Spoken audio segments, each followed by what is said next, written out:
How attached are we to our ropes?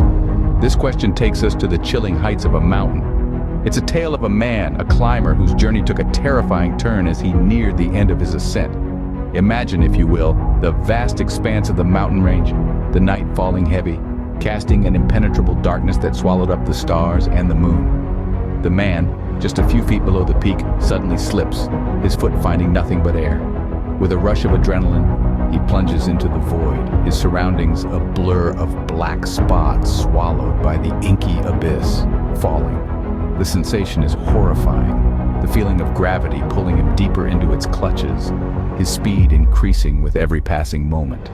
The world around him becomes a blur, and his life flashes before his eyes. Every triumph, every failure, every moment of joy and sorrow, they all come rushing back.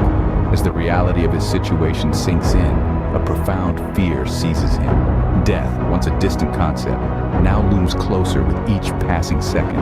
But just as he braces for the end, he feels a sudden jerk. The rope tied to his waist pulls him back, halting his descent. His body hangs suspended in the void, tethered to life by that single rope. In this moment of stillness, fear and desperation consume him. He is alone, hanging in the balance between life and death. He has nowhere to turn, no one to call. So he does the only thing he can do. He raises his voice towards the heavens, a plea escaping his lips. "Help me, God!" In the deafening silence, a deep voice echoed from the heavens. It was like a thunderous whisper resonating with a commanding authority that could only be divine. The climber, his heart pounding, his body suspended in the void, called out for help. "Save me, God," he pleaded, his voice barely more than a whisper against the wind. The voice from the heavens replied, its tone resolute. "Do you truly believe I can save you?" it asked. The climber, despite his predicament, nodded. "Of course I believe you can." His voice was filled with faith, unwavering even in the face of certain death. The divine voice then issued a command that seemed as chilling as the mountain air. "Then cut the rope tied to your waist." A moment of silence followed. The climber, faced with a decision that defied logic, chose to hold on to the rope, his lifeline, with all his might. In the face of divine guidance, the climber chose to cling to his rope, his lifeline. The dawn brought a grim discovery.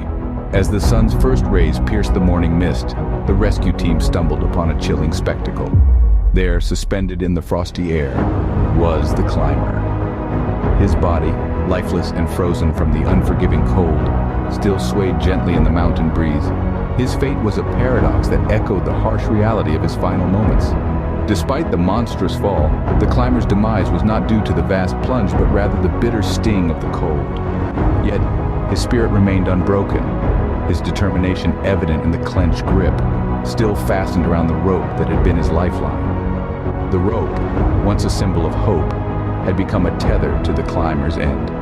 His salvation was within reach, a mere foot away, hidden beneath the veil of darkness and fear.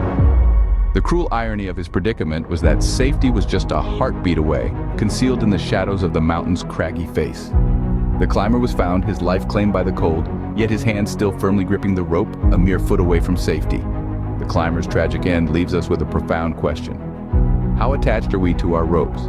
These ropes, they represent our safety nets, our comfort zones, the things we cling to out of fear or habit. But sometimes these very ropes hinder us from reaching our true potential or experiencing something greater. In moments of crisis, like the climber, we too may hear a divine voice guiding us. It might not always align with our logic or instincts. It may even seem irrational, just like the idea of cutting the rope that was the only thing between the climber and certain death. But therein lies the essence of faith. Faith is not about understanding. It's about trust. It's about believing in the guidance of a higher power, even when it contradicts our instincts.